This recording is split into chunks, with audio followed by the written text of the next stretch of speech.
Welcome everybody to Pubwatch episode 25. Holy crap, we've been doing this for 25 weeks, which is a lot. My name is KOKOStern, and with me as always is my lovely co-caster, Onin. Onin, say hi to people.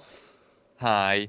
So in recent events, we have been casting a lot of the Netolic Pro League, and one of the most exciting games that we've had was just last weekend, with April Fool's Day, also known as Despicable Me, also known as the former Flash Squad, beating out the new Vici gaming squad in a pretty amazing series. Who knew?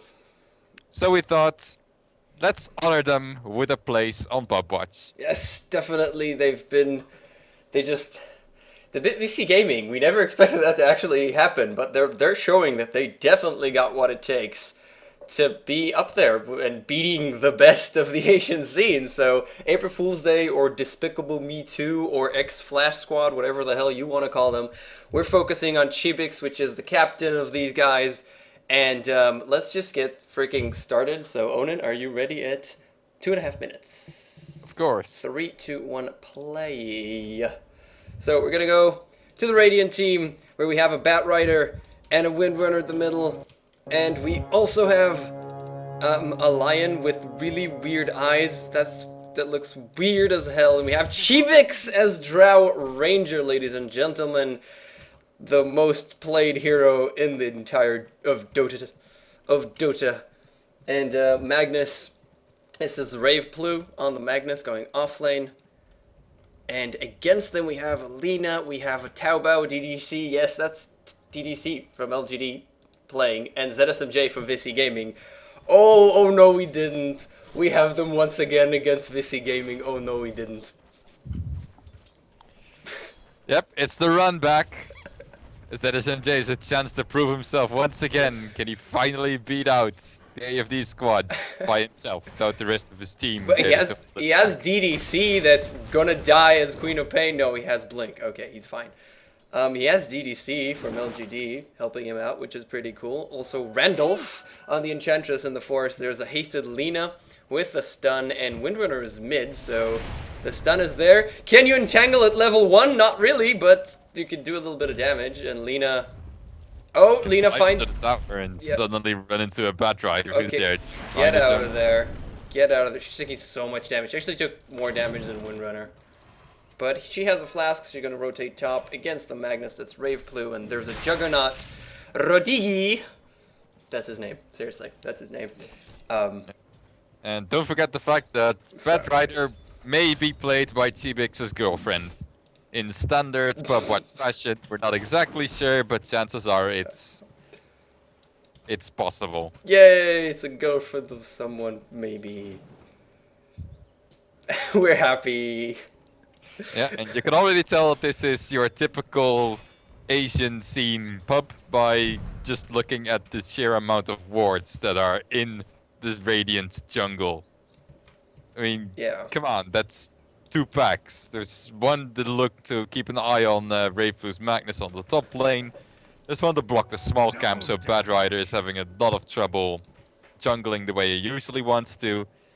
Then the pool spot is blocked, and also one checking out the rune. They've got wards everywhere. Well, Queen of Pain is taking a lot DDC, but he has a blink. I'm not sure if that's... Yep, that's a double KO. But Queen of Pain got the first blood. Holy crap, what the hell was that? Yeah, more importantly, Queen of Pain got the experience from that. And Lion, well, he just got a little bit of gold, which he immediately invests into more wards, because... he's very much behind on the ward wars. Definitely. He's got a level 3 offlane Queen of Pain going up against already a level 4 Drow Ranger, so she's still gonna have pretty much a fine time. Oh, and Magnus, he got stunned after he already started the skewer, so he finished the skewer and was still stunned. Can they finish him off here? Yes, an additional stun from Lina comes out. She's just level 1? She was level 1 through that? Yeah, she hasn't been getting much experience. She's been doing a little bit of pulling, but kind of slowly because of how much time she wasted on that kind of silly, hasted mid-gank earlier. Yeah, so Drow Ranger doing pretty well. So far has 18 last hits. Enchantress has a little bit more, but it's just an Enchantress. Magnus, what are you thinking of doing here? He actually gets the Enchantress. He has very low HP, and if you actually catch her, she's dead. The stun actually whiffs from Lina, and the question is, can they finish him off? She doesn't have a lot of mana, and Magnus, yeah, with a flask, he's gonna be fine. He's way faster than Alina, 315 to 295, so he gets away safely, and with a kill, which is just lovely. Yeah, that's a fine trade for him, and up to then he hasn't had much trouble on his lane, since of course an Enchantress doesn't really do much to get you out of your lane. Citizen J, skewer him! The skewer actually hits. Can they do something here? Yes, it's gonna throw him back, he's so dead. One last hit, that's enough. He didn't have enough mana for a shockwave, but didn't even need it. Did not even need it, and well, Magnus is gonna be freaking happy with level 5 so early on the off lane. He's actually catching up with the Juggernaut. DDC almost got himself yet another kill on the Lion here, down here, but just got out of sight range and now he's getting chased by 3 heroes again. Oh, the stun from Lion is gonna finish him off. Yes, it is. And oh, he died again. Another scream. He got the Lion just in range. Damn. But Bad Rider kills her. So that Lion is so happy right now. wow, that sucks. That totally sucks. Well, he should be happy that he actually managed to avoid getting killed in the first place. Getting caught out in your own forest by a very well leveled offlane Queen of Pain as your little level 2 Lion is kinda bad for you. Well, and also this time he at least saw the experience, even though it's shared between 3 heroes, Magnus, so it's not nearly as much. Yeah, Magnus at the top dancing around, didn't want to get stunned by Lina, did get slowed, and for some reason Lina wants to suicide into the stun, misses. What is she doing? Another, what the hell? This is the 3rd double KO we've had, and this is 5 minutes. They usually never happen, and now 3 of them happened at the, what the hell? I know, man, people are really just playing on the edge, and every single time they're gonna go right straight over the edge. Damn, but he's almost level 6, and that's pretty much what the Magnus wants. He doesn't have a bottle because he just decided not to get a bottle, but oh, how about DDC at the bottom? Lion, level 2. Really? Lion's just level 2 at this point? He's gonna try and get away, but one last hit. Well, actually, the Shadow Strike was the end of him. Yeah, the Lion hasn't been able to pull because of that one Observer ward from the very get-go, and it makes it kind of questionable why he used that not quite first blood money on Observer wards. Oh, at the top? No way! No way! What the hell? What the hell? How is this possible? And now the Henge is also completely dead. Because there was a Windrunner with DD waiting in the fog. Seriously, Onin, what the hell? What game did you bring me? What is this? How is awesome. This? What the hell? How?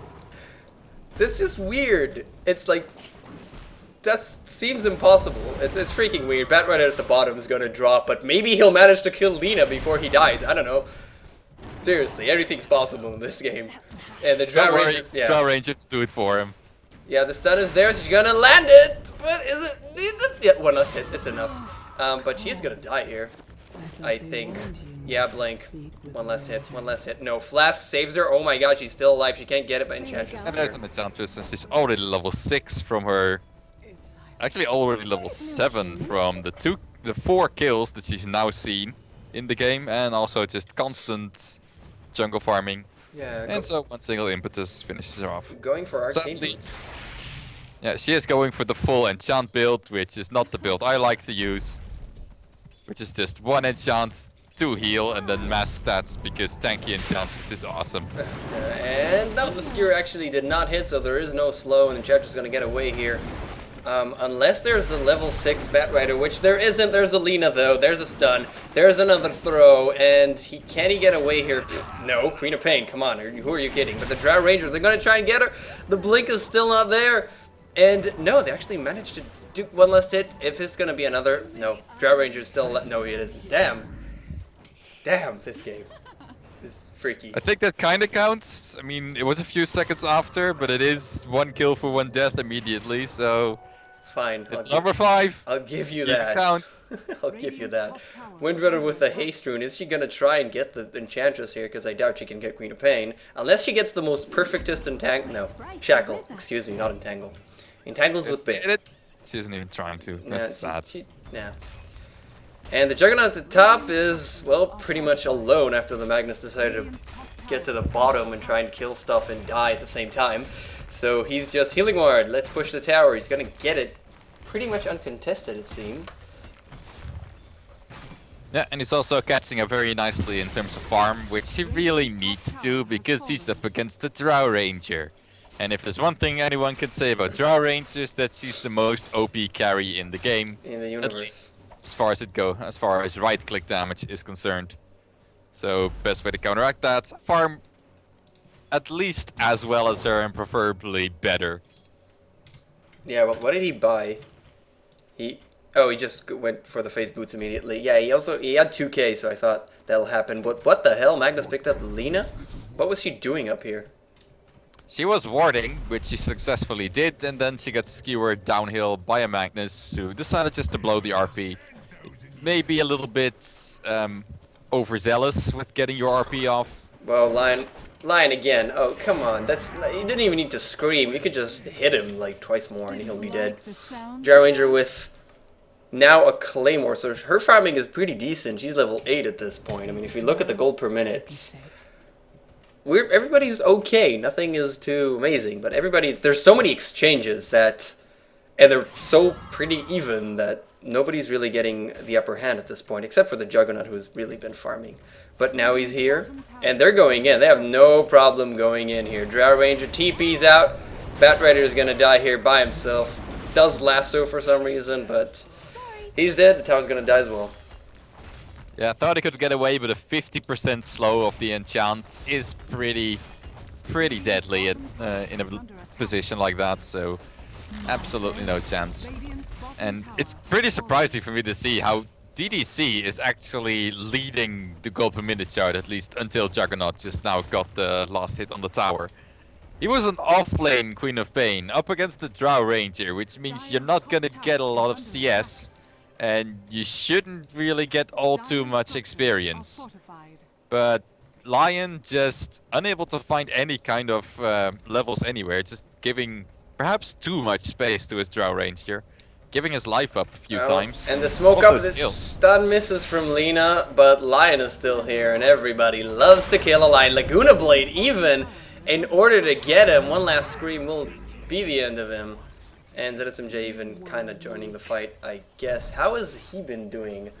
Actually, pretty decently well, I'd have to say. Got the armlet up on the bear, but no boots on the bear, which is weird.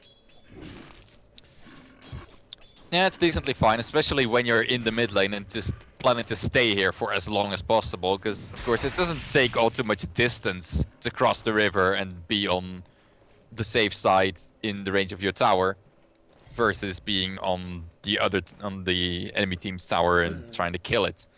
So he doesn't need boots on this lane as long as he's plans on staying here, which is exactly what everybody's converging here. The stun from the center is going to pop off. There is an RP lasso on DDC, and he goes into the tower. RP catches 3. That's a beautiful RP. Windrunner can she shackle someone? No, and the ultimate goes completely on top of her, but she windruns away with the 4 staff. She's perfectly fine, and the Queen of Pain did die. Beautiful shackle. That's how you shackle 2 bears one to another.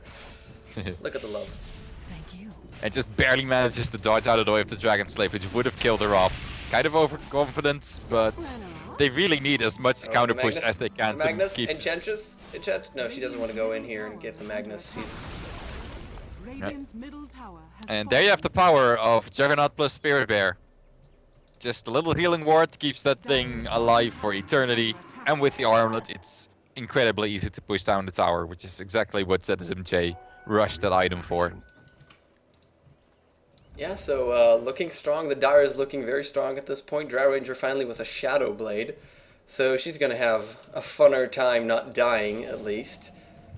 And she's going to scout these 3 heroes here. Windrunner already trying to get away. The stun whiffs once more.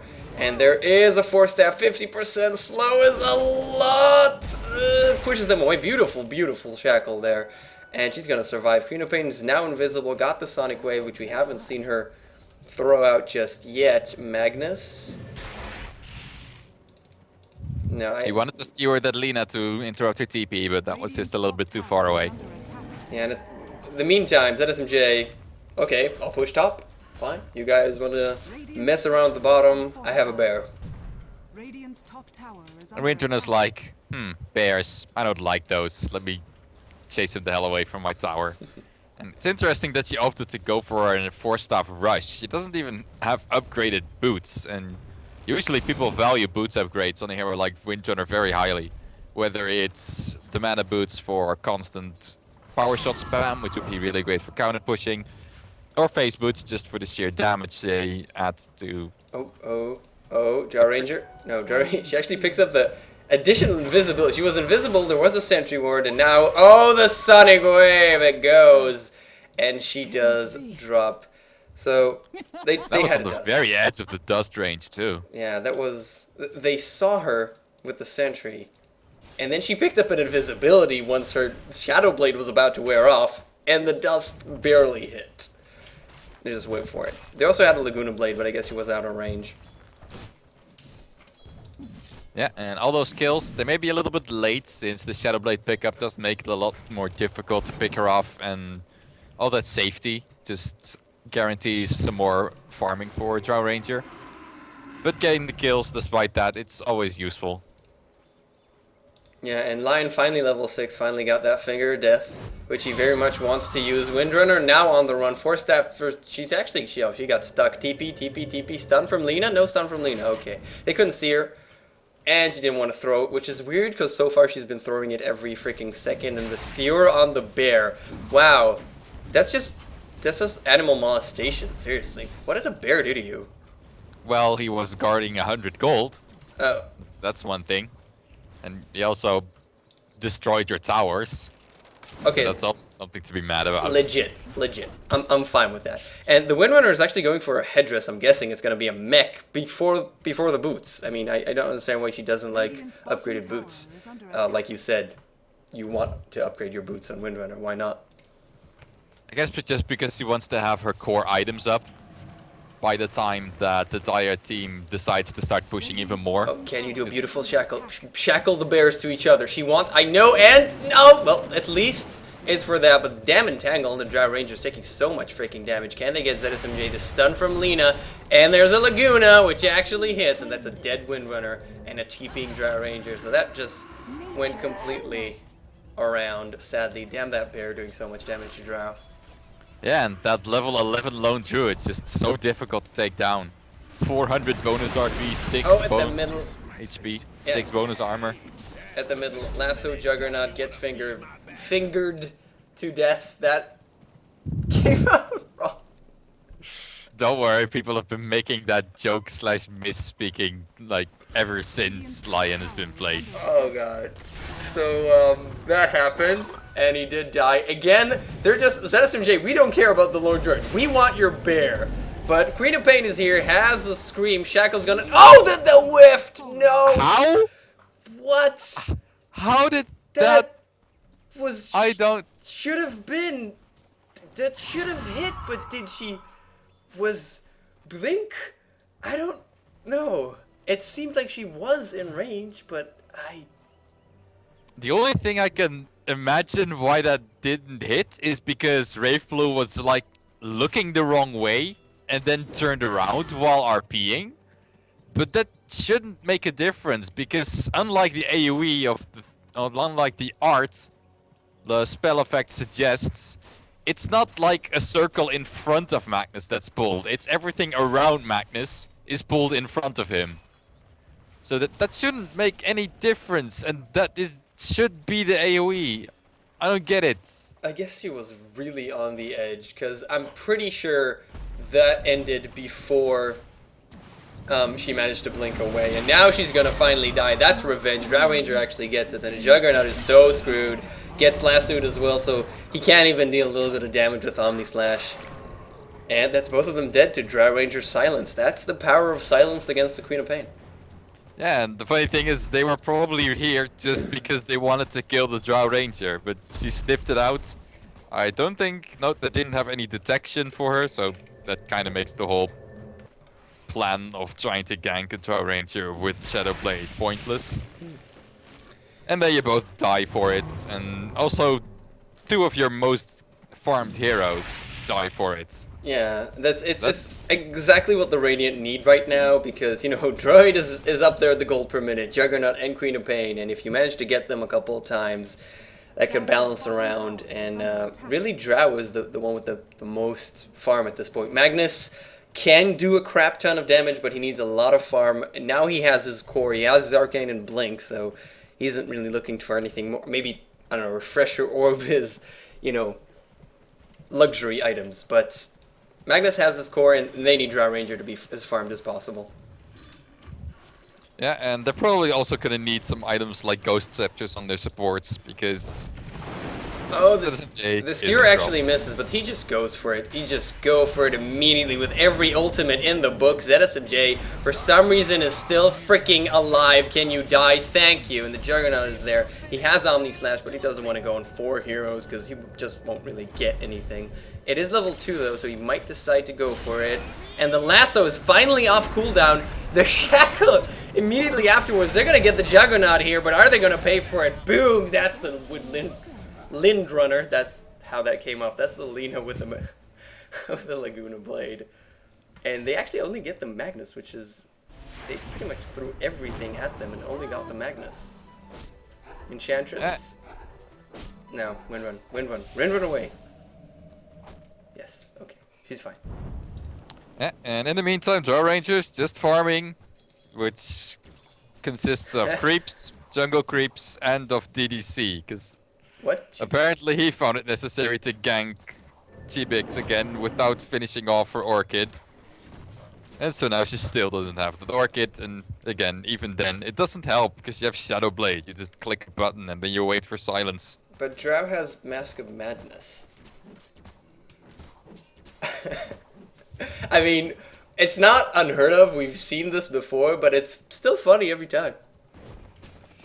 Yeah, and also still pretty dangerous. I mean, it's an amazing item for DPS, and again, it kind of it's especially good when you can guarantee that you're not taking any damage in return, which Drow's Silence is really good at.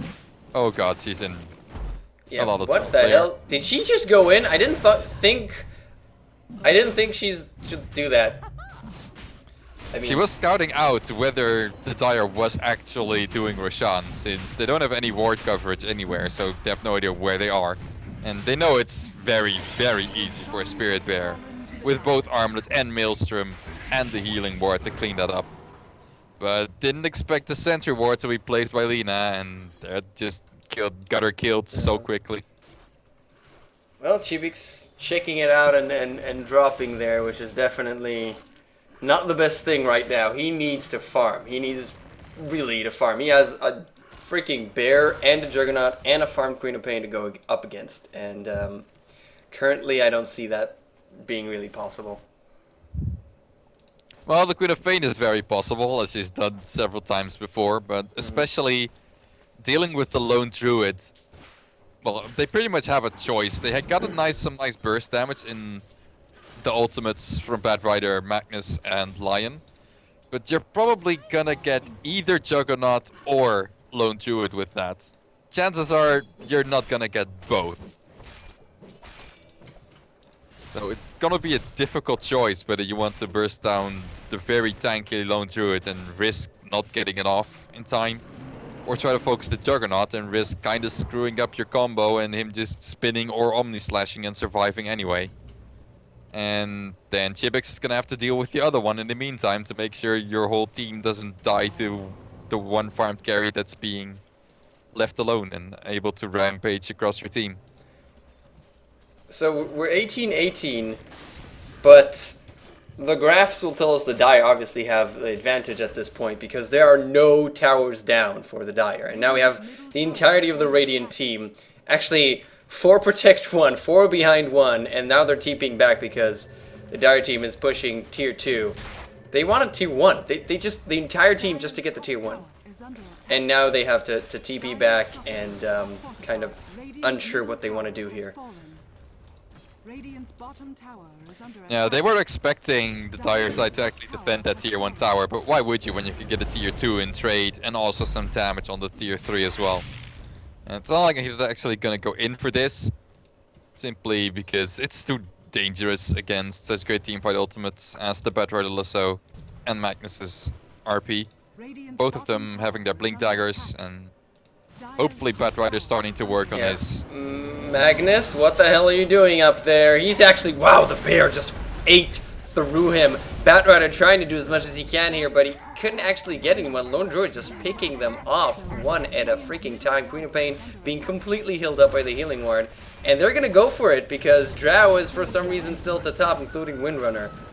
And, well, that's a bear hitting on your racks at 24 minutes. Is there an RP? No, you get immediately Orchid. He blinks in and it's just DDC with impeccable precision. You get Orchided, and he can't do anything. That's the racks. Dire's top tower And Chibix is still just pushing. He thinks he can trade. He thinks that he can demolish the racks faster than a very farmed Spirit Bear can. And he is actually gonna get the tier 3 because no one is TPing back. And I have no idea why they have Dire's TPs. top tower They're has been walking. Sure, it's not gonna achieve anything because she has a Shadow Blade and she's just gonna run the hell out. But you could have at least saved that tier 3. No, actually, only one of them had a TP. Only ZSMJ had a TP. Everybody else just didn't. So they walked back, and then she just got away. Well then, only ZSMJ is to blame. Maybe he thought that someone else surely had a TP and surely could have TP'd in there to Dire's stop that middle push. tower is under attack. But still, it's a kind of questionable decision from Chibix. And I guess he was really banking on the fact that, hey, we're the ones with the teamfight ultimates. The only thing the Dire have is Omni Slash and Sonic Wave. We've got RP and Lasso. What you gonna do about that? Mm-hmm. Well, Orchid the Magnus every single time he tries to blink in. That's what. That is definitely a great answer. Drow Ranger almost level 16. Got her Manta style. For some reason, there's a Sanjin Yasha, which you probably hate on the Juggernaut, and they're gonna clash here. The Magnus, wow, immediate entangles, cures up, but he's still Orchided. Is he gonna die before he manages to RP? But look at the damage coming from Drow Ranger. Can't actually pick up the Enchantress, is still alive, and they clean up the Drow Ranger with the Laguna Blade. Is gonna chase through. The Lion is so freaking, wow, entangle. That's it, he's so freaking dead. And the Dire are basically cleaning up. Pools. That Mask of Madness, man, it's really biting Chibix in the ass. Sure, she got a nice amount of damage off on, Enchantress. well, Enchantress and kind of also the bear. But then there's Alina behind you, and she hits one stun and you're dead to all the burst damage because you just gave them 30% extra damage on all of that. I'm actually weirded why she chose Enchantress, because Enchantress has Untouchable, which completely cancels out the Mask of Madness in a way. Yeah, and also, well, Is under attack. she probably does more damage than ZSMJ's bear, especially relative to how easy she is to kill. So it might have been able to save her team by getting the highest damage hero first, which in this case, oddly enough, is the Enchantress. But yeah, it's really questionable how efficient that really was. Well, Chibix, I don't know what he has some weird decision in this game, and ZSMJ is happy to take this game from him. The bear is doing the work and is gonna turn around really slowly because of that damn oil, and does actually drop resummoned ZSMJ. And there you go. Where are you going? And they're content. Wow, look at the damage. Yeah, Enchantress does a lot of freaking damage if you just let her last hit you. Windrunner was trying to force stuff the Enchantress into the base, but she just turned around in time. Batrider Lasso. Blink Lasso right there. Enchantress drops so freaking quickly. Yeah, if you actually target her, she drops very, very fast. And that's exactly what Batrider needs to do more often if they are to pull this off. Which I kind of doubt. If you look at the graphs, it's just not pleasant at all. Yeah, and the one thing you can say is that with how extremely powerful of a right-click carry Drow Ranger is, the Lone Druid and Juggernaut combination isn't actually as potent as it usually is. Because sure, you can have about 150 health per second as regen on the Spirit Bear with that healing ward. But even then, Drow Ranger is doing more damage than that. She does more than 1 attack per second with 250 damage. So she does twice the amount of damage as the healing ward regens. Suddenly not all that powerful anymore. But there is now an AC up on the bear, so that damage is going to be slightly less significant in the next push attempt.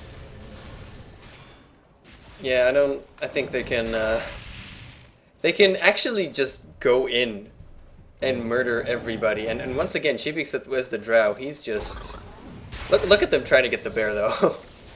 Hey, even Windrunner Ultimate, they just really want to get the bear, and he does actually drop. ZSMJ can't resummon for an additional 15 seconds, but Drow Ranger Chibix, he's finally TPing back. And yeah, they're getting the Juggernaut here with the lasso once again. The Lina is gonna drop as well, and she actually did she? No, it was the Finger of Death, it wasn't Laguna. I'm sorry. Yeah, didn't get anything off, and they want the Enchantress as well. Well, picking off stragglers, this is actually going to come in handy. Magnus, for some reason, decided to Shockwave in order to get that. Can they get Queen of Pain? No. With a haste? No way. Yeah. I'm not sure why the Dire didn't commit to that push, because there's not really all that much to gain from delaying this game even longer. I mean, Spirit Bear pretty much has the items that you want on him. He's got the armlets, the Maelstrom, and the AC. The only next item he really wants is a Stygian, just to get even more minus armor on those towers.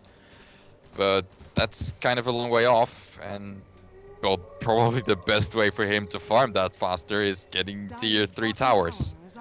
Yeah, I don't know. They could have just went in. They were strong enough as a 5-man team, and especially with the Aegis that is obviously now gone. There's a minute until Roshan gets back, but they could have pushed in, and they decided to kind of not really half-heartedly. I mean, I'd understand just backing off and going to farm even more and extending their lead because, you know, Juggernaut and Droid are pretty freaking scary against the Drow, which has no freaking map control whatsoever. So you can't farm too much, I guess, but they just decided to hang around and not do much and then lose a couple of heroes for no real reason. And Drow Ranger now with a Chrysalis. And, yeah, the Mask of Madness, if she gets caught out, she's dead. But she can also kill you very, very quickly. As we're probably about to see DDC once again. The silence is there. 1, 2, 3, well, 4 because there was the stick charges there. But that's 4 hits. And that's a dead DDC. Admittedly, he did have half HP, but still. And he also lost the gem. Yeah, and what's really dangerous for the Dire side right now is that Drow Ranger is not just catching up in terms of farm. She's now leading. Her net worth has surpassed the Lone Druid by over 1,000 gold. And it's probably only gonna get worse from here on, because she gets pretty much first dibs on all the farm on her team, whereas ZMJ, he kinda has to share with DDC and the Juggernaut. So he's not gonna ramp up at anything of the same speed. Yeah, and do they want to go for the... Yeah, I think Drow Ranger... They're gonna siege to tier 2, while the Queen of Pain is still dead. Yeah. And while Drow Ranger takes Roshan by herself. Yeah, Look at is... health. By herself, and she gets the Empower from Magnus. It is finally level 4, so that's 50 bonus damage. Lena's gonna throw Dragon Slave for good measure and maybe get picked up by the Bat Rider, but he actually sees the Queen of Pain! Where's Chibix? Where's Chibix? Come on, get here, get here, get here. You gotta get here now. He's not, he's just too far away. But he does have the Aegis, and... well, their position is improving. Is improving very much. Look at that graph. Already go back up. They're still, obviously not... obviously at a disadvantage, but they're looking better, and if the Drow Ranger manages to not make any stupid mistake and deal the damage there, they can do this. And the smoke up is revealed. Magnus is already here. They put down the ward, but can they catch anyone? Slowed up Magnus. Drow Ranger at the top. She's gonna go. Look at that. 1, 2, 3, 4. 4 hits. Lena's dead. You get caught out, you die. Immediately. Now she's gonna go on the bear here. The Juggernaut ultimate is gonna rip through Bat Rider. And the Spear Bear, beautiful shackle. Juggernaut now dead, and the RP hits 2 of them. And the Sonic Wave goes off, but the Drow Ranger is fighting the bear on its own, and there's no one. It's actually two different fights happening at the same time. Lion finally drops. Another Shackle is gonna miss. And the Drow Ranger's backing off for some reason, and she's just completely out of position at this point. Yeah, and also only on half health. Doesn't really want to risk losing the Aegis at this point, because there would be no way she could get out of that place alive. Although, actually, it would actually be really easy, because there's, again, no reveal on the Dire side. I think only... No, not even the Lina has any dusts. There are no dusts anywhere. The gem is down. Oh, so much damage. Look at that Queen of Pain just get cleaned up. She's attacking the Enchantress once again. She's saying, screw the damn bear. I don't care about the bear. He's gonna come last. And now, the Juggernaut is here as well. The bear is lassoed. He wants to get the one last hit. No! Can he get him? Yes! The Flame Break is enough. And now, the bear tries for his life. ZSMJ had the Ghost Scepter, but it's finally down, and they got everybody. A triple kill for Drow Ranger. And, well, she still has the Aegis, and the Rex at the bottom are still kinda standing, I guess. Well, they're definitely standing. Yeah. Doesn't matter what HP they're standing, because as long as they're standing, they're doing their job. And I gotta say, while the grabs may still be in the favor of the Dire, although the experience is actually almost 0 right now, that's pretty much the story of this game. The grabs kinda lie, because look at the drafts. The 4 top heroes are 3 Dire heroes, and of course Chibix's Drow. But all 3 of those need items to function. Whereas the Radiant, they've got Magnus and Batrider and Lion, who don't actually need any items except for their blink daggers or just a little bit of HP. Enchantress gets caught up. You get too close. There's a blink. Oh, an additional blink. So you can get skewered and you can get lassoed. They just remove 2 people from the equation, and the bear is not even back yet. This is gonna be Rax. And probably top as well. They can just go over there right now with the Drow. You thought bears were fast at killing towers? Try this Drow with the Mask of Madness. And she's... yeah, she just dropped the healing ward and keeps going on the Rax. And now we're suddenly kinda equal. The Omnislash goes off and there's a sheep stick on the Queen of Pain. She managed to deal a ton of damage to Lion, but the Sonic Wave didn't actually hit the Drow Ranger. Stunned from behind. She's at the top and actually gets him, but now she's stuck. So she is going to drop here. Batrider can't do much. And the Drow Ranger now goes off against the bear, gets the entangle and the stun. And she manages to do this. No, it wasn't the stun, excuse me. It was a shackle. I thought it was the RP, but couldn't have been. And she actually shackled the bear to the bear. And they were standing next to each other, and the animation was freaking weird. So that's why I didn't freaking spot it. And damn, they cleaned up again. They could just go. They just won this. They just won this. Drow Ranger with Empower, man. It's even more dangerous than an anti-mage with Battle Fury and Empower. I did too. Screw your cleaves, I got 500 damage per hit, and I'm hitting like a machine gun. Straight for those tier 3s, straight for the throne, no delays. Damn. Just that's rub it Chibix, in. yeah. So that's Chibix for you. ZSMJ couldn't do much. Vici Gaming once again losing to AFD squad. AFD just balling out, really. And so this was game number 1 that we got for you today. We have an additional one that is pretty freaking awesome as well. I'm gonna load it right now. And yeah, Drow Ranger, Mask of Madness. That's the item that you need to get. That's just it. And apparently Empower works with anyone. That's why Magnus is first pick all the freaking time, everywhere in the universe.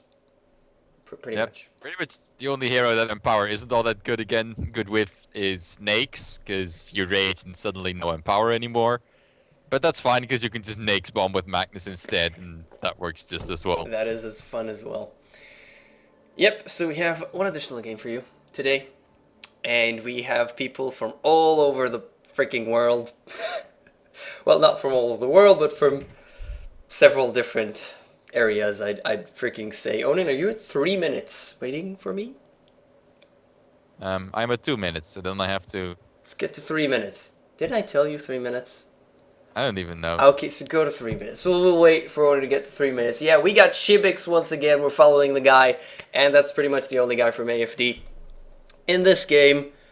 And Onin, are you at 3 minutes? I am. Okay, so 3, 2, 1, go. And so as the pause continue, whoops, that's the wrong scene. As the pause continues here, gonna switch us off to free camera. And at the bottom we have God of War on the Faceless Void. I have no idea who that is. And the legendary from Chain Stack on the line, once again looking freaking weird. It's a different line, but it looks weird the same. I don't like the eye. It's freaking weird. And we have At least his mace is pretty cool. the mace. Okay. Yeah, it's got a different mace, and it's cool. Whatever, the eye freaked me out. Tidehunter, City of Love. Yeah, that's we're pretty sure that's Mean from First Departure, but not Yep. positive. I'm decently positive. It's okay. That's good enough for me then. And we have a Zeus played by Hayazi, Zeus. If there's a Zeus, I'm happy. I love Zeus. I want to see him more. And the Centaur War Runner, ladies and gentlemen, as well. And there is also. Wait, who's the Centaur War? The Centaur was.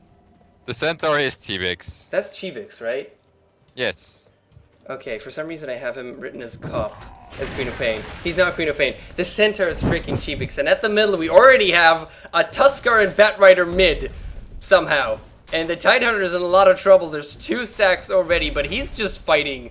He doesn't even care. But one last hit, 2 more? Well, I don't know. Batrider is taking a lot of damage from the tower, but he's still alive. And the Tusk really wants to get him, but is kind of freaking dangerous at this point. And well, he can't get the Batrider because he's not ranged, but he's doing a lot of damage. Oh my god, he's gonna get it. But there wasn't the first blood because Rubik at the top with the Alchemist God Zeus. And Tidehunter, oh my god, he's gonna get the Batrider as well. At the middle somehow. But is he gonna die here? No, there's nothing. But wait, no! Just Tusk level 2 and so, yes, he gets him. He just leveled to 2 and got the snowball. So he did get him at the end. So it's 2 for Tide, none of them is the first blood. And then he dies to Tusk. Somehow. Tuskar Batrider, new metagame. It's born right here. But Tidehunter, how did he survive so long? He's level 4, it's 2 minutes. Level 4, oh god. He just killed 2 people, so yeah, he's level 4. I was just about to mention, hey, at least Batrider is already level 2, so he can start jungling the way you really like to. No, dude. But Tidehunter, level 4. Solo experience on 2 heroes. And you just get to level 4. Which is freaky. And Faceless Void at the bottom is farming up against the Weaver, which is nice. We haven't mentioned actually the Weaver. So there was a Tusk and Batrider mid. Batrider now rotated to the jungle, and we have a Rubik supporting the Alchemist top. They got the Zeus one time because for some reason Zeus is offlane and has boots, which doesn't really work. It's that standard, oh crap, we don't have an offlane hero, well I guess you can go offlane. Oh, and at the Although, bottom? actually, they have a Tidehunter Wow. who would have been pretty good offlane. At the bottom they managed to get the Weaver. With the Lion, Earthspike, and then the Hex, and then the Centaur. And they're just level 2, so I guess it's just enough disables to get the Weaver. Nice going. Yeah. But of course, if you had put the Tidehunter offlane, which is somewhat more standard and somewhat more viable than the Zeus offlane, then there's no way this Tidehunter would have been level 4 2 minutes into the game. So I guess the trade-off works. Level 5, 3 minutes into the game. Yeah, whatever. It's all numbers. He gets the ultimate at like 4 minutes for some reason. And now he's once again just going for it. He has no fear. He's like, I want to kill you, waste all my mana. Goes off on the Tusk. And the Tusk is now rotating mid because we have the Zeus in a little bit of trouble. No, the Ruby can't really do anything here. So no. Yeah, I mean, why not be a boss as a Tidehunter? As soon as you hit an Anchor Smash, the guy does 40 less last hit damage. So if he wants to man up and right-click you right back, he's gonna lose that. Because you do loads of damage and he does not. And your Anchor Smash costs barely any mana and has a really low cooldown. So you're just gonna hit that again. So if you just man up, then Tidehunter's pretty much always gonna get the better trades, especially against a hero like Tusk. As long as they're both melee, that it pretty much works. It's 40% and not minus 40, I just wanted to mention. Because that could be misleading. And the Yeah. Alchemist diving the tower for Zeus for some reason. He's like really diving the tower. Wow, that does so much damage. Radiant's top tower is That under does attack. so much damage. Dire's middle tower is under attack. Zeus has 1 armor. So yeah, it does a lot of damage. Yep, but couldn't have chased it because they both have boots, they both have the same movement speed, and so Zeus would have probably just played Ring Around the Rosie for a few minutes, which would actually have been a good trade for him because then Alchemist isn't farming. Yeah, but damn, Alchemist does a crap ton of damage. It's physical, and Zeus with 1 armor. That is painful, but Tidehunter is level 6, 5 minutes into the game, which is very decent. Tusk is already level 6 as well, so we're going to see punches throughout everywhere. At the bottom, Weaver is actually can't do too much here. The Faceless Void is level 6, so he can actually go with a Chronosphere if they want on the Weaver, because Weaver doesn't have a thing. He has 500 HP.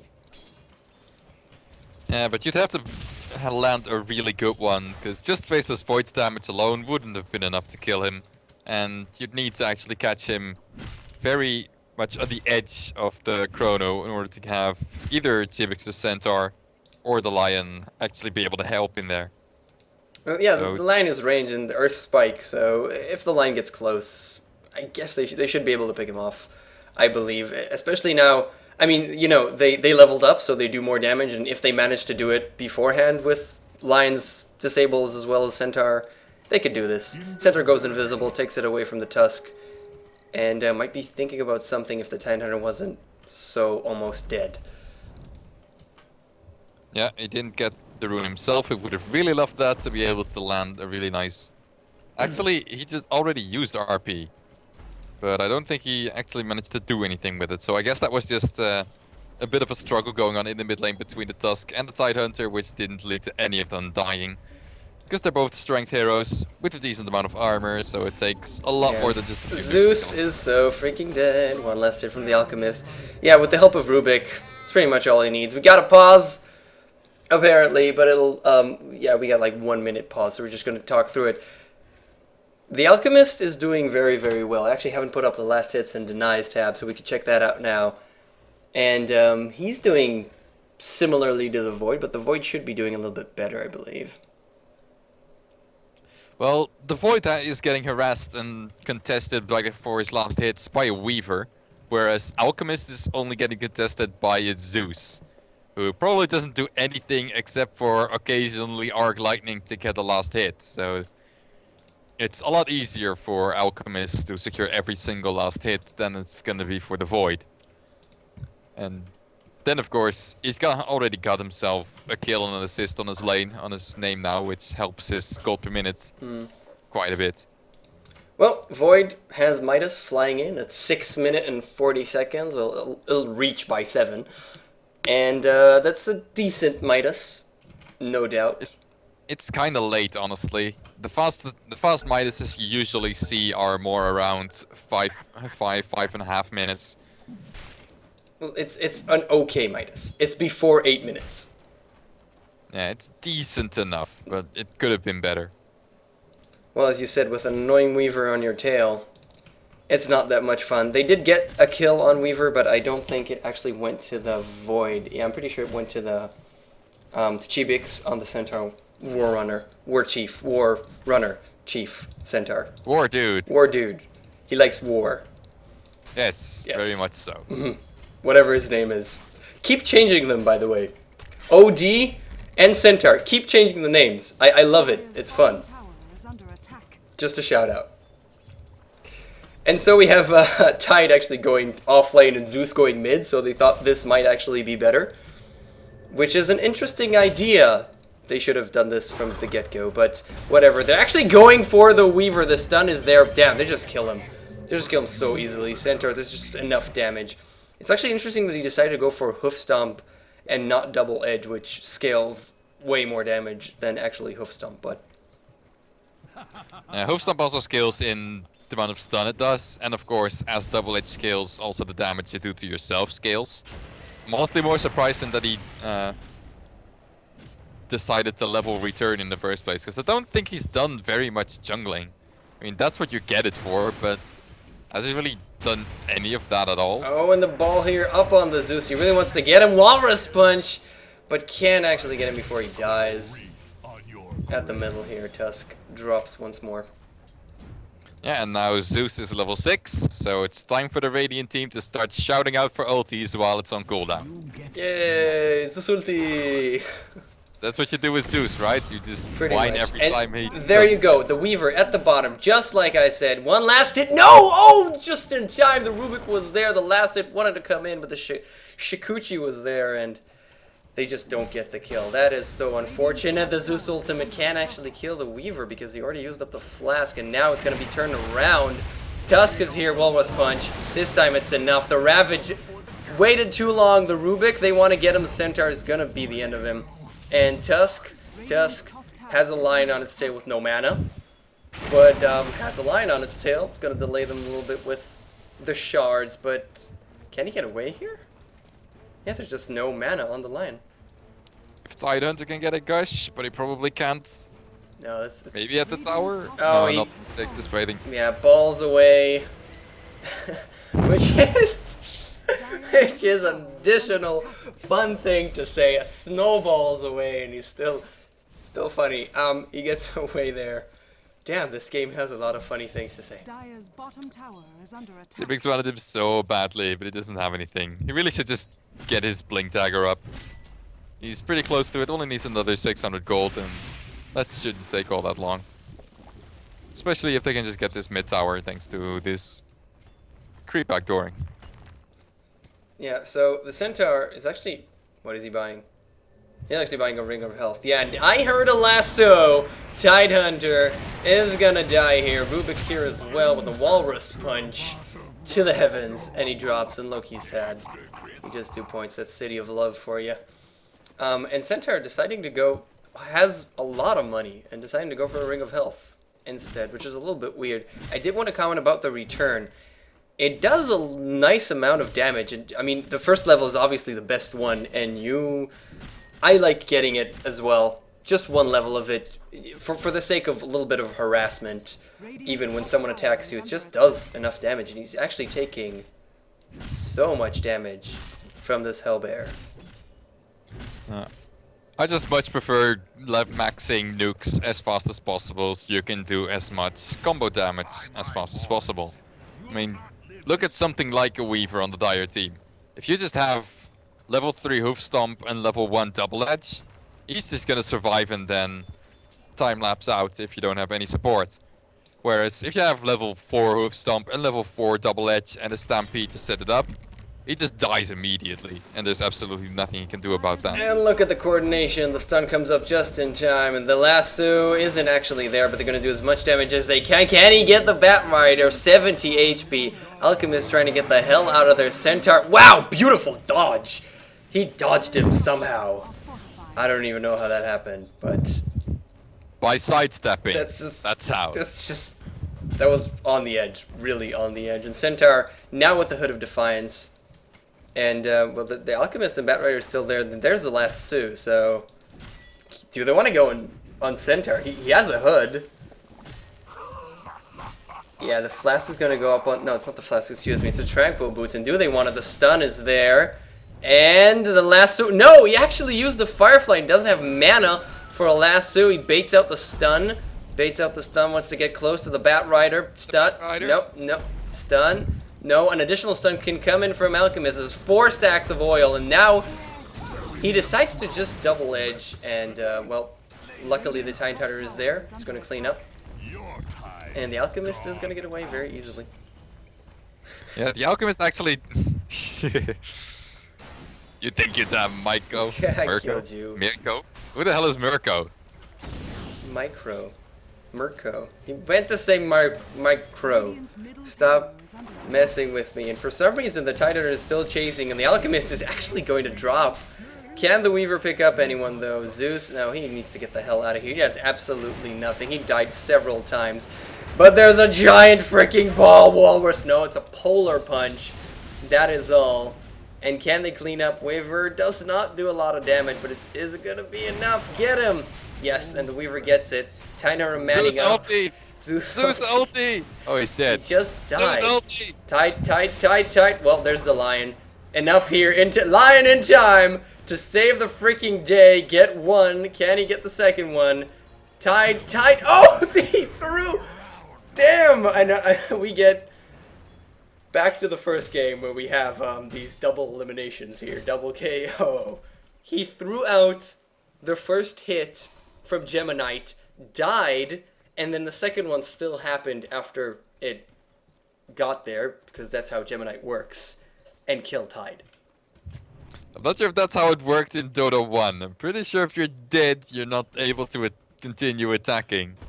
But Dota 2, still in beta, still has some wonky mechanics, so...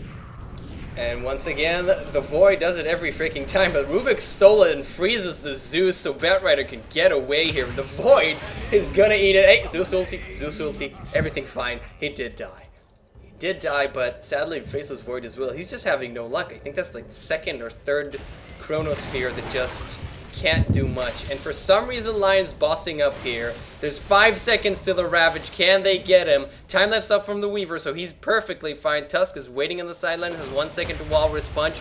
The Walrus Punch does get the Lion there. And they want to get the Tusk in return. They managed to do so. No Ravage thrown just yet because there's no need, and the Weaver just gets away there. So it's a 2 for 2 at this point. But it's, you know, Void for a Tuskar and a Rubik. Yeah, it's kind of surprising that Void didn't actually manage to get a kill in that Chrono, considering, for one, he's max time lock, so by now you kind of expect that. But for two, he's picked up a Mask of Madness as well.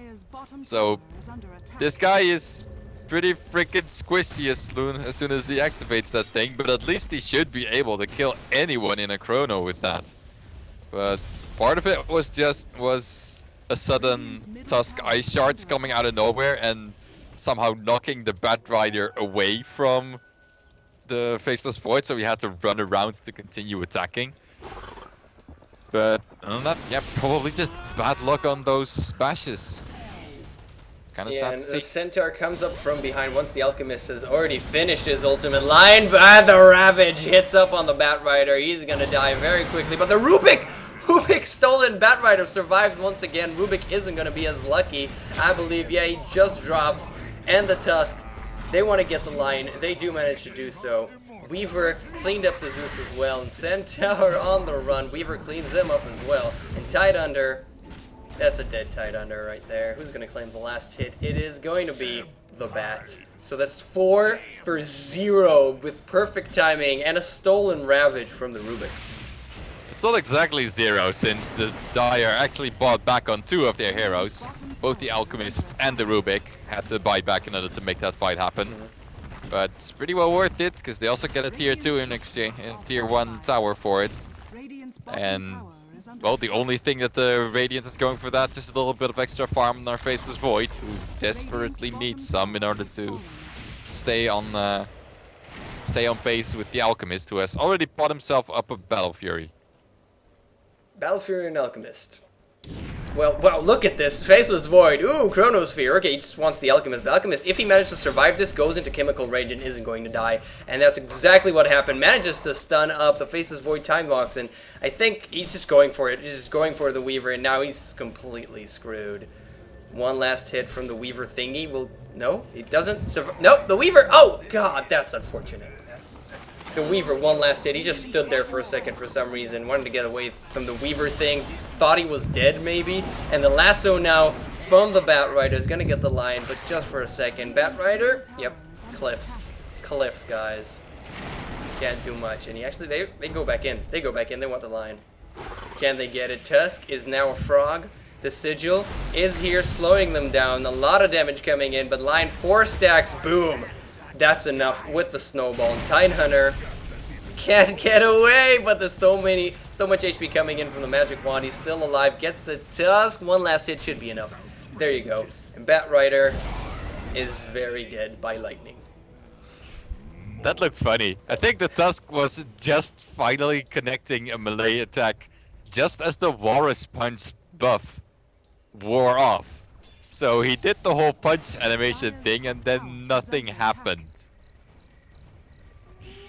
I didn't catch that, but okay. That was kind of odd. That was weird. But yeah, I don't think this Faceless Void is very happy right now, but he really shouldn't be trying to get initiates on a frickin' Alchemist. He has who, Tower is under attack. 0 kills at this point. He's initiated with Chronosphere 1v1 so many times and just can't freaking do it. Centaur actually managing to get the Weaver at the top. They were trading blows, but I didn't think the Weaver would actually die there, but he did to a stomp and a double edge, I'm assuming. Zeus is in a actually ton just of trouble. to a lightning bolt and a double edge. That double edge range.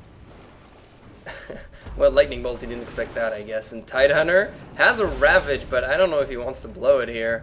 Well, there's 3 heroes he'll actually reach. He actually gets the Rubik because of lots of lightning. Tide And LT.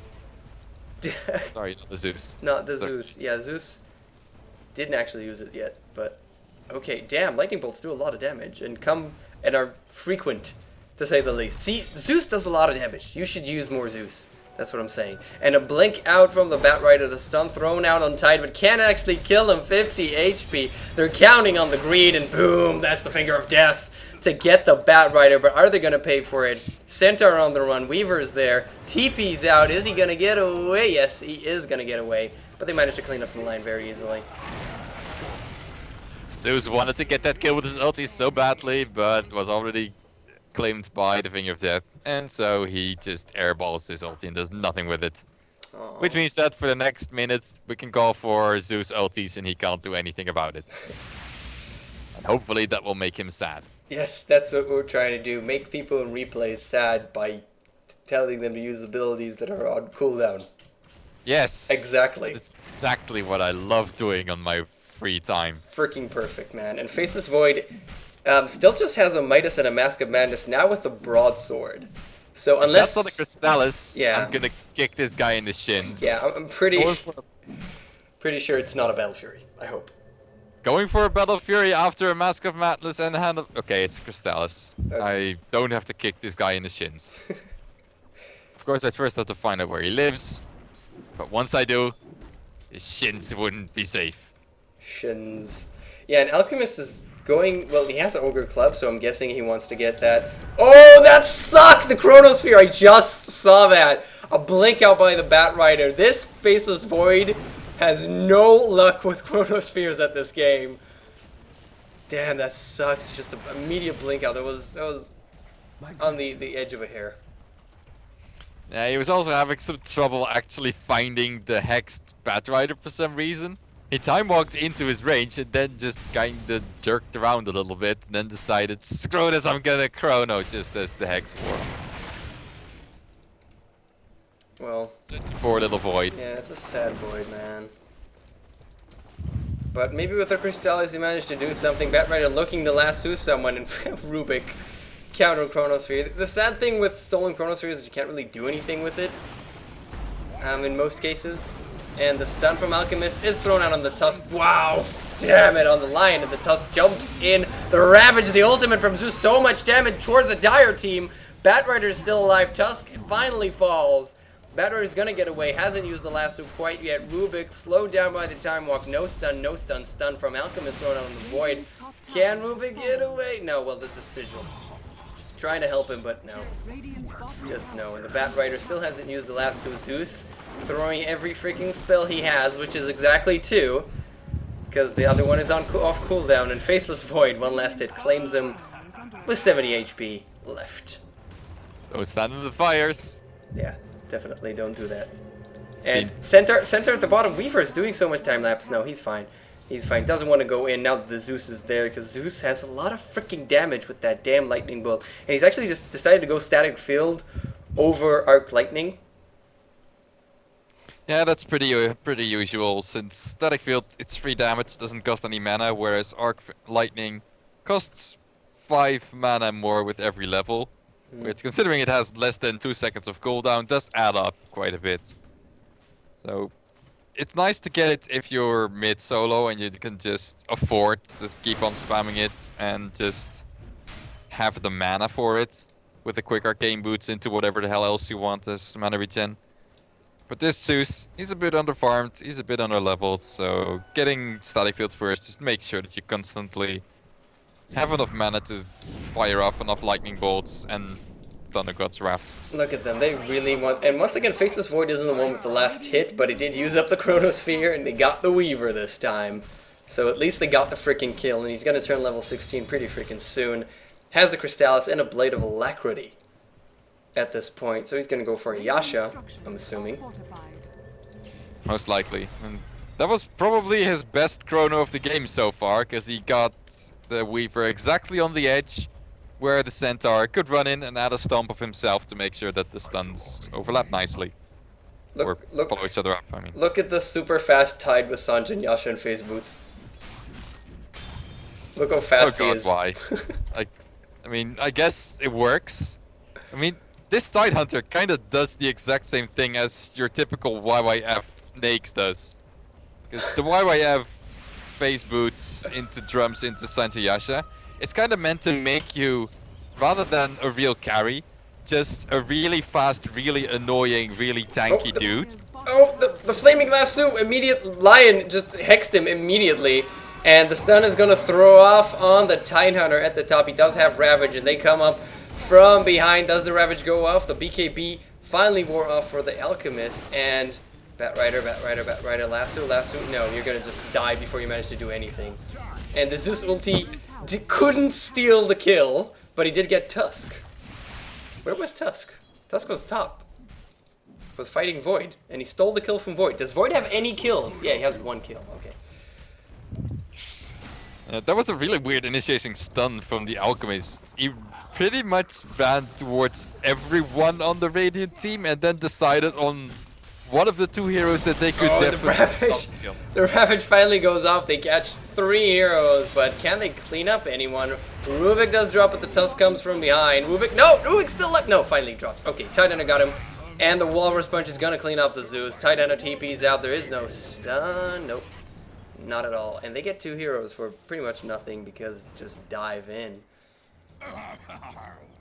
Yeah, it's a little bit overconfident, especially when you're not even on a hero advantage. The way the Radiant really should be playing this is playing more around the Void, since he's the guy that can really single out one target and kill it. Whereas the Radiant, they had some really nice burst damage and all their skills in the early game, but by now, most of the heroes on the dire side are tanky enough to be able to survive your Anchor Smashes and your Hoof Stomps and your Double Edges and your Lightning Bolts. So that pretty much leaves either Finger of Death or Faceless Void as ways to kill people. And so if Void isn't there, it's probably not the best idea to fight. And I take a look at the graphs, they're going up and down and up and down and up and down. I actually have 30 to 22 kills at this point, so the gold is going towards the Radiant, and experience definitely. But in terms of towers, we're almost even. There's mid tower is still standing. Well, actually no, there's also the tier 2 at the top, down for the Radiant. So it's 3 for 3, though it's different towers. And the Radiant is pretty much ahead at this point. I guess with the Tidehunter having so much, and boom, the Chronosphere once again. They get the Rubik. They managed to clean up with the Lion that freaking Finger of Death and the Rubik as well. So they get an additional 2 kills for completely free. Yeah, and additionally, if you look at the net worth, the Faceless Void is only 300 gold below the Alchemist. And usually when you think of Alchemist, you think of that guy having twice your GPM and therefore only being stronger because he has a lot more items than you, even though he doesn't really have all that much carry potential by himself. But Faceless Void having about the same farm as the Alchemist means that he's gonna straight up win in a 1v1 and straight up gonna be able to clean up faster in team fights. Yeah, and the Weaver isn't going to be a lot of DPS coming from him because for some reason he's going for a Lincoln at 27 minutes. It's still not done. Which you hate. You hate Lincoln, I agree with you. We dislike Lincoln on the freaking and Tusk. Tusk readying up his fist and does a lot of damage, but not enough to get the Centaur. Now with the chase is on, and Tusk puts up the haste when they're not going to be able to get him. The Batrider with the lasso is here, but it's 3v4. Wow, the Ravage only hits the Batrider. Weaver comes back, tries to deal damage to the Tide, but it's Zeus ulti. No, Zeus Yes, ulti. he got it. He totally got it. And they clean off the Weaver for some reason and still there. Walrus Punch, an additional one. He's still alive, but no, he finally drops. The Alchemist is so freaking big. Centaur tries to TP out and dies. And the Rubik stole the freaking lightning bolts and returns it upon Zeus and kills him. So it's triple kill for the Tidehunter. And meanwhile, Faceless Void is on the top lane, split pushing, because that's what a Faceless Void does, am I right? So Tidehunter is Nakes, and Faceless Void is Anti-Mage, Phantom Lancer, I don't know. That's I'd say Anti-Mage fits best. yeah, so that's what's happening in this game? Yep, so it seems. Because Tidehunter Yep. has Sanjin Yasha and a drum and 3k. 3.7k, that is. So then the only question is, what are the Centaur, the Lion, and the Zeus? I don't know, really. But the Alchemist has a Heaven's Halberd, because he's not the carry on his team. Well, Heaven's Halberd isn't the worst carry item you can imagine. I mean, survivability helps you carry, because if you don't die, then you can do more damage. And the thing does give 45 damage to strength heroes, which isn't amazing considering the price, but it's still awful either. And the maim, if you manage to proc it, can also be pretty useful. But most of all, it's for the fact that Faceless Void is not making a BKB. He's probably never going to make a BKB at all. He's actually going to make an Aghanim Scepter out of that Blade of Alacrity, he's decided, after picking up a Daedalus. What the hell's... What? So, if the Alchemist isn't caught in the Chronosphere, which probably Faceless Void doesn't really want to, since Alchemist takes the longest to kill, then he can just click Heaven's Halberd and suddenly that Chrono isn't doing anything because it lasts long enough to completely counteract the Chronosphere. Yeah, and in addition, obviously, you get the 25 evasion, which is very nice. As long as you're not stuck in a Chronosphere, that is.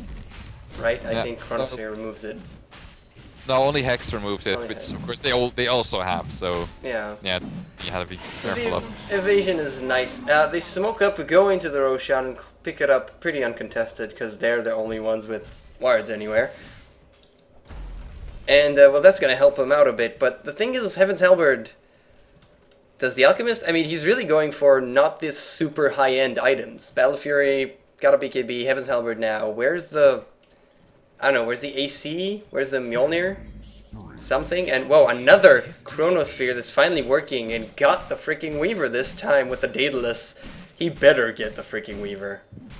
At this point, yeah, that Weaver has to be free kills for him. But yeah, that's right. I don't really like the Heaven's Halberd pickup, especially because it kind of only does things against the Faceless Void. And as we saw from the previous fight, in which the Radiant cleaned up 4 heroes after the Alchemist managed to clean up their 4, these heroes do a lot of damage still with their teamfight ultis and all that. The Void wasn't even there. So imagine if Alchemist would have had an Heaven's Halberd in that fight. It wouldn't barely have made any difference.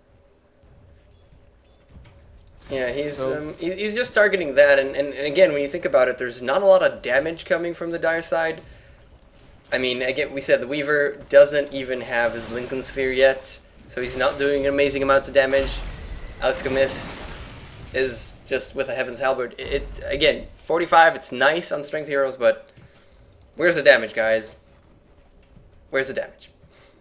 Yeah, it definitely would have been better with Mjolnir AC or even Desolator just to stack up all the minus armor that an Alchemist really likes with all the spells also. Ooh, Dusk just stole the DD! Haha, he stole the DD. He had an invisibility wound. He's gonna go on the Faceless Void for some freaking reason. There's 7 more seconds. And wow, Batrider, that sucks. First hit bash immediately as he comes in. The Alchemist is gonna try and do damage, but he doesn't attack quickly and doesn't do a lot of damage, so he can only clean up the Lion.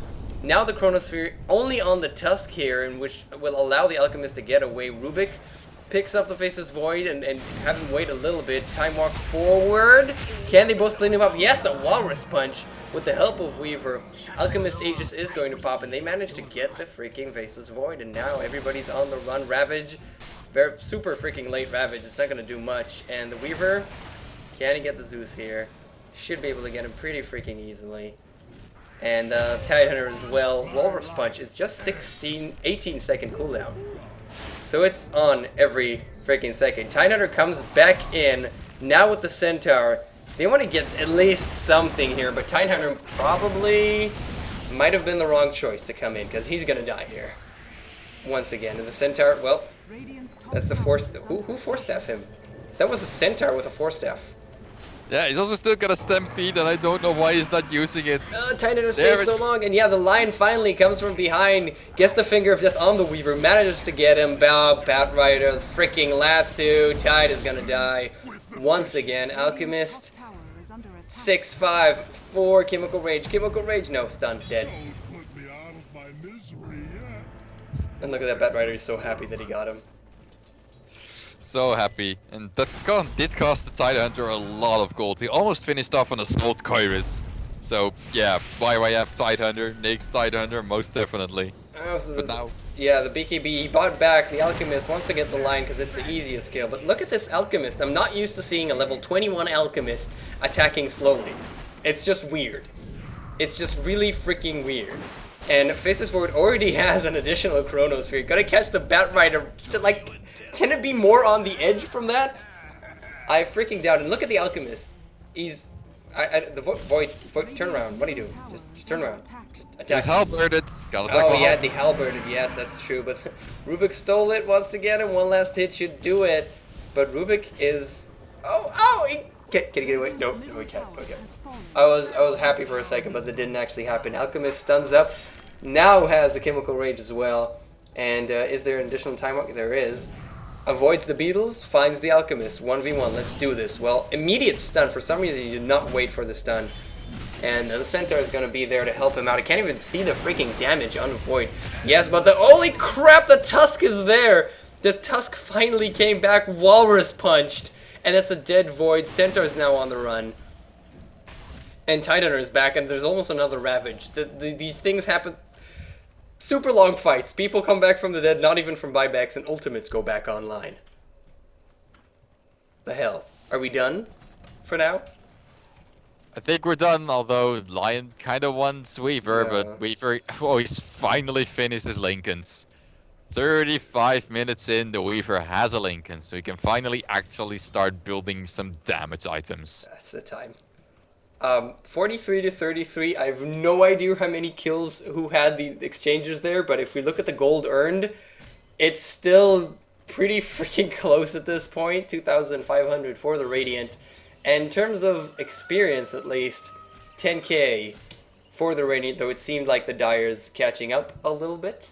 And people are finally finishing their, first items. It's 36 minute. Tuska's level 20 and finally has his Shadow Blade. It's weird things happening here. And thanks to all those struggles, the Alchemist has actually managed to get ahead of the Faceless Void in terms of farm finally again. His net worth is up to 18,500, whereas Faceless Void only at 1,500. 15,000. So- 15,000. Yeah. So AC gonna be up on the Alchemist pretty shortly. Does he already have it? Yeah, he already has it.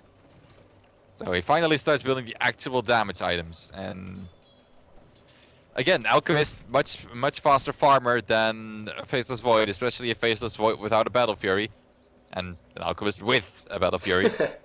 Yeah. So as long as they can keep the Void down and occupied in all kinds of fights that he doesn't actually get a lot of gold from, then the Alchemist might actually be able to outcarry him for the foreseeable future. I mean, eventually he's gonna run out of item slots, and then Faceless Void is just gonna catch up to him much harder, because he's Faceless Void, the hardest carry in the game. In the universe. The universe. Pretty much. In the ever. In the ever. Exactly. Well, you have to remember the Faceless Void has an Aghanim Scepter.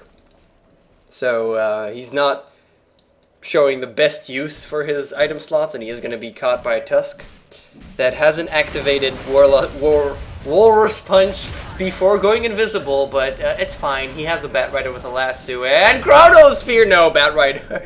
Bat Rider threw that freaking Flame Break before He threw before the Chronos 4 hit. And so we have a dead Faceless Void that can't buy back because he doesn't have money.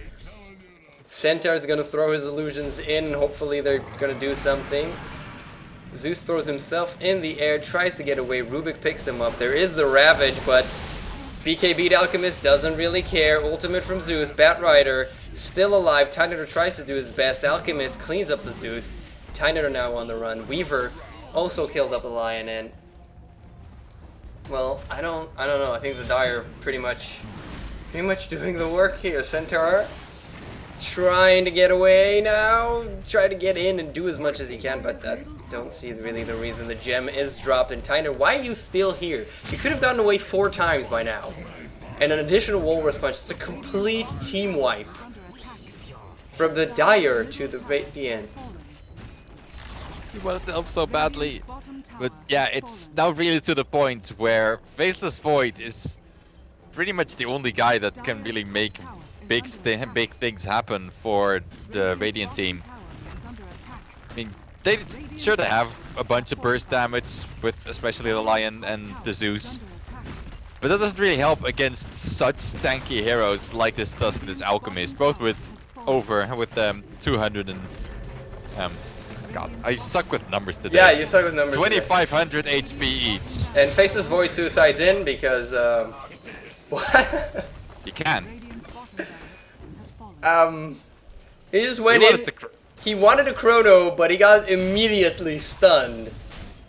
And then stunned by a Walrus Punch, and then he was pretty much dead. Yeah. That's a free kill on the Void after they got the Rex. So this is, yeah, experience 0. We're perfect in terms of the graphs, and the gold is now towards the Dire. So we've had a turnaround, a bit of a turnaround. 4K on the Alchemist, and he already has an Assault Caress, so he's picking up very freaking nicely. The question is, what is he going to sell? I'm assuming it's going to be the Town Portal Scroll, but that's the thing. I don't like the Heaven's Halberd because you don't have slots for more stuff pretty quickly. Yeah. So the last time I talked about net worth, we had the Void at 15,000 and the Alchemist at 18,000. Now the Alchemist is at 23,000 and the Void only went up to 16,000. Mm-hmm. That's pretty damn harsh. In a way. I dare say that Faceless Void kind of threw away all the advantage he had. Well, yeah, he did just die twice for nothing completely. And the Centaur, I just wanted to say, the Centaur has a Mystic Staff, so he's going for a Sheep Stick. I'm assuming after the Blade Mail and the Pipe and the Force Staff, which are not entirely unusual. The Force Staff is a little bit unusual, but it's okay. And a Mystic Staff is definitely gonna freaking help. What did he have now? There's a lot of items. Guard. Yes, so it's a Shiva's Guard actually, and not a Sheep Stick that he goes for, which makes sense. Yeah, pretty useful. How much is it? The 30% attack speed slow can definitely help, even though an Alchemist, doesn't really care. He's got a little bit more than 30% attack speed. Yeah. But every little thing helps, and slow helps. The bonus armor to himself helps himself tank up. Yeah, and although maybe a Sheep Stick could have actually been more efficient, since Alchemist's BKB, it's already down to 5-second duration, so he can't really... He's only magic immune for a fraction of a fight's length, and getting a sheep on him would definitely help. Yeah, and also will remove the Heaven's Halberd evasion, like we talked about earlier. So it's definitely a smart pickup. He goes for the Shiva's Guard, useful as well. And the Alchemist has enough for a DR, pretty much, and an Aegis. So, and he's level 25, so I don't know what he's... That's a problem with Heaven's Halberd. That's just a problem there. Just switch it up to like a butterfly. That'll be the same, kind of, I think.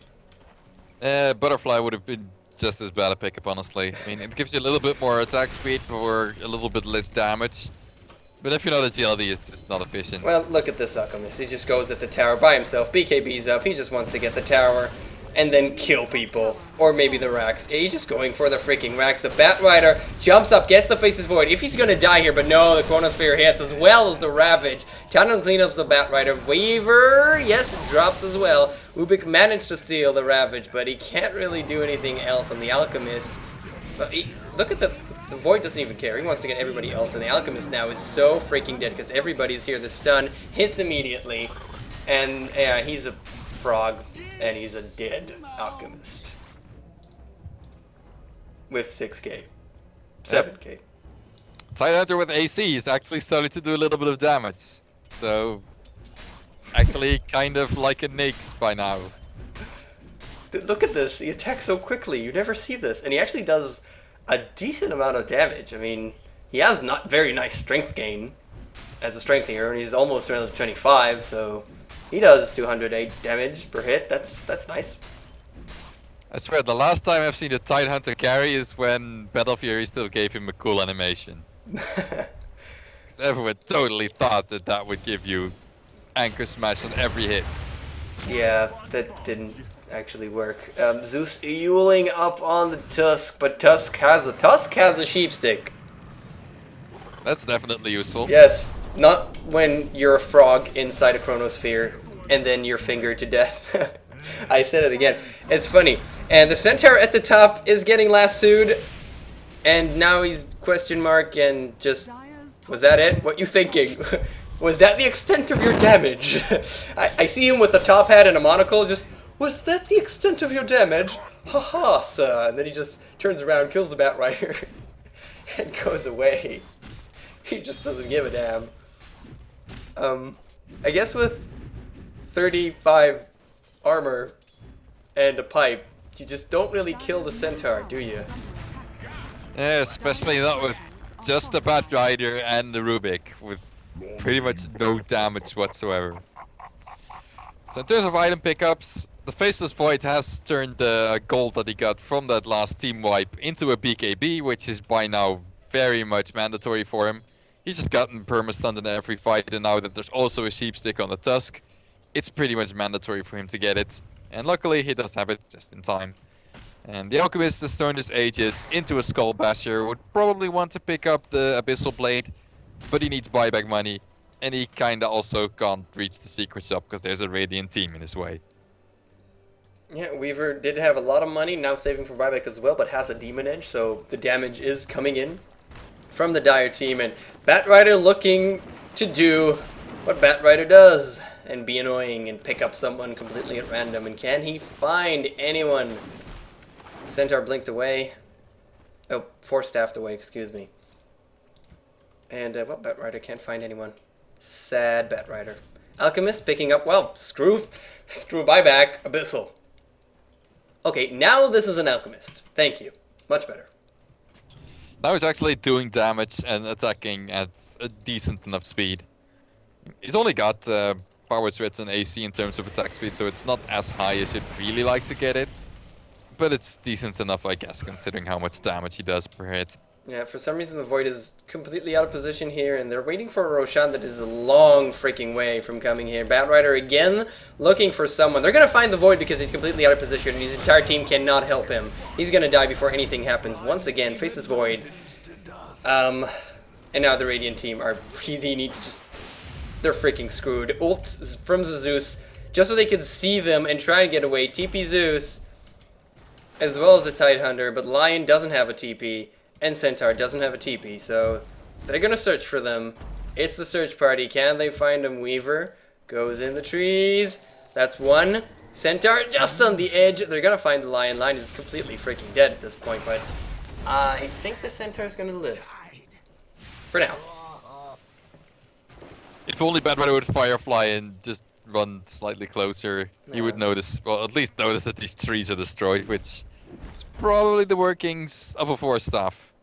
Yeah, but I think the Centaur is going to be perfectly fine as the Dire team pushes in the empty bottom lane. Yep, trying to kill those, racks that we already killed a few minutes ago. Remember those? Yeah. Yeah. And I'd say they'd go mid, but they can't because this tower, tier 2 is still standing at the middle, so Only they need top, really. The top racks are bare. Radiant's courier has Whatever. Radiant's career died! What the hell? Where was it? It was right here. It just got picked off by a Shadowblade Tusk. Well, that sucks. Dusk picked up a Vitality booster very, very early before his Shadowblade and just stayed with that. And Tidehunter and the Centaur get the Batrider there. Delay. He's been saying he has lag, so I'll believe him because he's been crying for so long. Radiant's middle tower. And yeah, tier 2. There's no reason not to pick it off in about 5 seconds unless there's 5 seconds of fortification. Wow, they just back off. They do not want to lose anything here. Yeah, very respectful of Faceless Void's Chronosphere, especially because of the Aghanim Scepter making it 1 second longer range duration. And yeah, just really don't want to get caught in a Chronosphere followed up by a Ravage, followed up by a Centaur War Stomp. Is it even, well, Hoof Stomp, whatever. Hoof Stomp, War Stomp, whatever. Freaking name changes. It stomps and stuns. Yes, that's what it does, ladies and gentlemen. That is what it does. And in all of those stun combos, Faceless Void could easily pick off probably both the Alchemist and the Tusk, and then how the hell are they going to do any damage? Well, as the the players argue about sportsmanship, we continue with the game. And the Alchemist, I have to say, he's kind of full, completely. I mean, the Heaven's Halberd is the only thing that can really sell at this point, and well, replace it with what? He's obviously saving buyback money at this point, but is he going to replace the Heaven's Halberd or just? I think the only thing that he's gonna spend any kind of money on aside buyback is probably rebuying his Shadowblade at his BKB at some point, so that he can make use of his 10-second duration again. Tidehunter bought a Shadowblade at 49 minutes. Sure, why not? Late game Shadowblade. We see it on ODs constantly, for some reason. I mean, it helps you find really weird kills in really weird locations, and in his case, it also gives him a bunch of movement speed. Look at this guy, 500 movement speed with his Sanjayasha drums. Weird kills, yeah. Ravage, look at him go against the Alchemist.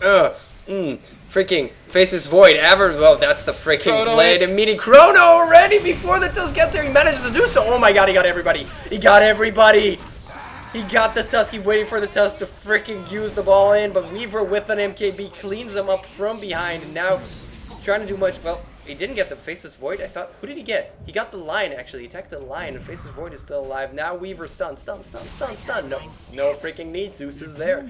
Zeus is your freaking buddy. Buyback from Alchemist, but now they're just gonna go straight mid and push. Yeah, he's the only guy alive, and the only thing he can do to counter push is throw down an acid spray and kinda tickle some of the creeps to death eventually. Oh, I have a funny one. Spray and pray. No, just God, no. Okay, yeah, so Alchemist Centaur jumps at the front, stuns him up, and he wants to get him BKB kind of late and after the stuns have already gone. I mean, if you get bashed by Void, BKB isn't going to save you, but uses it anyways. Fortification is going to delay exactly 5 seconds for Rubik to come back, but Rubik can't do much. Yeah, and if they... Could they just go straight in and finish this? Like, right now? Faceless Void doesn't have a lot of HP, but... They probably could, but they probably won't because of their low HPs and also the fact that Roshan is gonna come back in just a few seconds. So if they actually know the timings, then... Yeah, and oh, Lion gets picked up. Oh, Lion gets picked up here by the Bat. Freaking Bat does it every freaking time. A beautiful Chrono on 3 heroes. Rubik drops in seconds, and he goes for the Batrider. He needs a stun to carry this on. He does get it. Zeus ultimate. Fudge. That freaking works, but can they get the Alchemist? The Alchemist does a lot of freaking damage, and the Void actually drops in this man mode. Tidehunter now on the run with his Shadow Blade, and the Centaur can't do much. He's gonna try and get away. He's super freaking tanky, but oh, the stun goes up. He forced himself away, and well, with the Weaver here as well, and that freaking Sigil. Look at him, he's basically crawling, and he is gonna drop. Can he buy back? Yeah, he can actually buy back, and he also picked up a Reaver, by the way, so he's really close to his heart.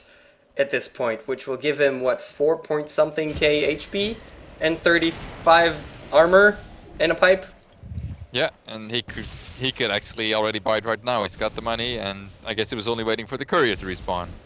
Yeah. But now this successful defense from the Dire means that they actually get first picking Zoshan. And the only way the Radiant can contest that is if Void decides to jump in and Chrono and just kill all of them. Which I guess he's not really planning to do. Yeah, he's not Prophet, he can't teleport across the map, there's no way he's getting there. Alchemist, who's going to pick that up? Well, Weaver's going to be the one with Aegis, as Alchemist is, again, full, like we said. Yeah, it's really getting to the point where Alchemist can't really buy any more items, because there's just no slots for them. He kind of needs well, he could replace the Battle Fury, but there's not really all that much he can replace it with that's much better than just the straight up 75 damage and the potential to cleave with. Especially considering, at this stage, he's not really spending all too much time farming, he's giving it more to the Weaver and the Tuskar. And he himself, he's just saving for buyback, and that's getting more and more expensive as the game goes on. So chances are, he's just not gonna be able to pick up a new item at all. But the Faceless Void, he's starting to work on his Butterfly. He's picked himself up his Talisman of Invasion. Just to make sure he doesn't die to the Alchemist constantly. And also gives him... I think... Can Boris Punch be dodged? I don't think so, can it? Boris Punch, no. It cannot be dodged, if I am not wrong. It doesn't... Wait, can you press... Yeah! It doesn't say so. No, press Alt. There's the new freaking thing that you press Alt and get more information. Boris Punch cannot miss. And Tusk is at the top. They're smoked up, and they're gonna go on the racks. Wow. That's smoke racks gank, man. Yeah, and the fortification is gonna wait, and beautiful Chrono hits all, well, 3, and then the Battle Rider goes in. But he can't kill a freaking Alchemist on your own, can you?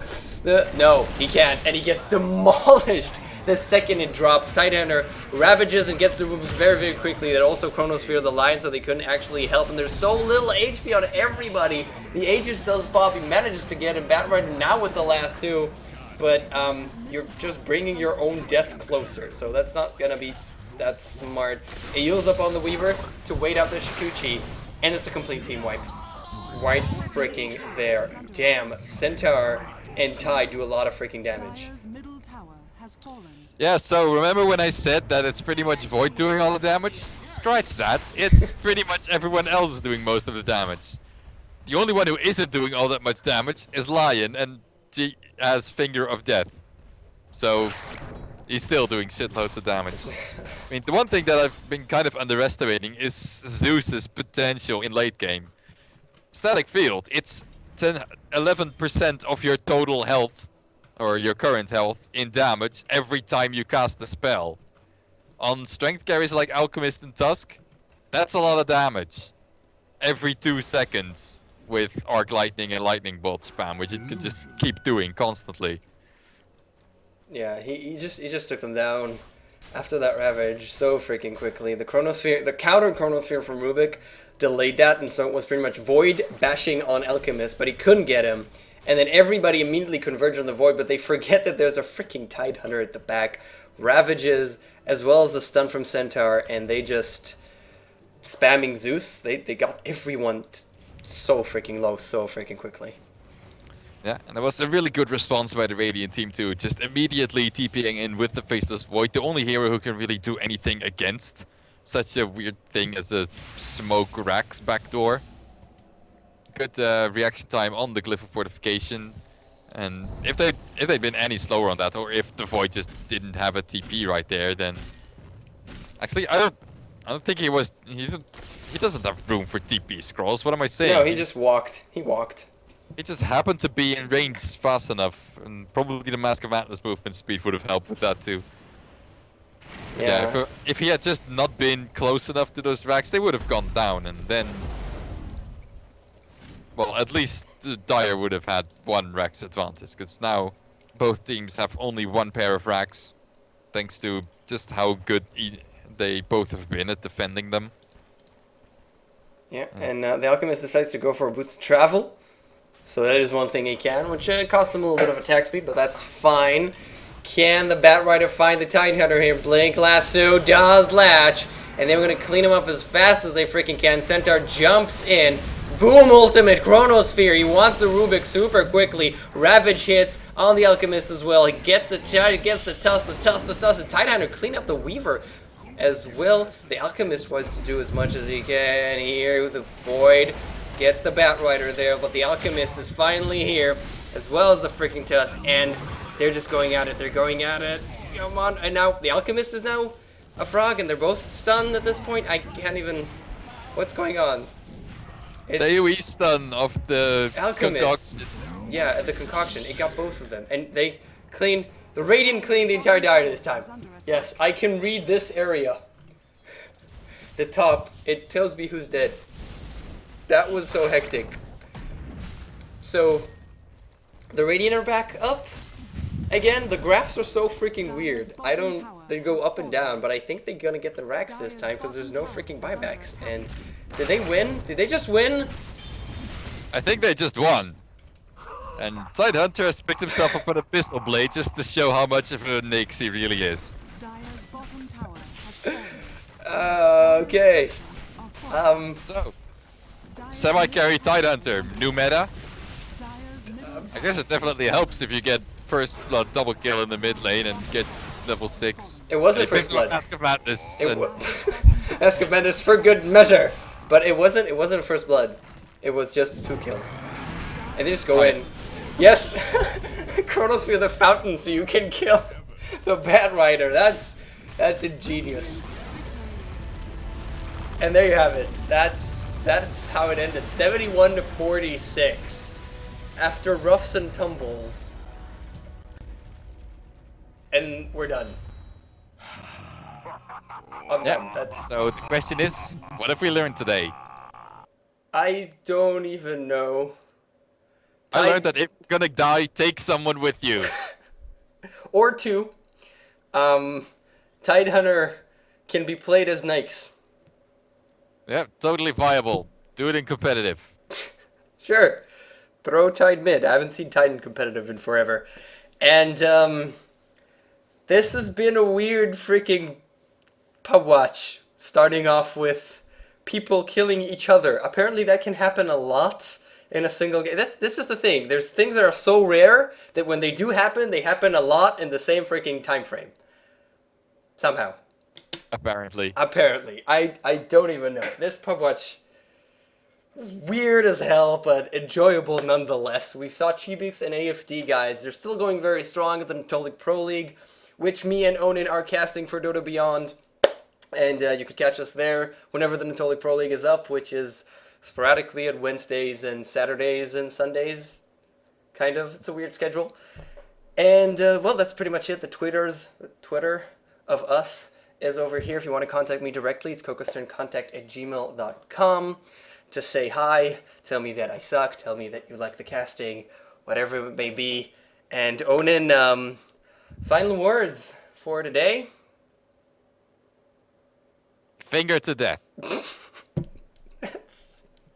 That is a lovely way to finish the show. See you next time, guys.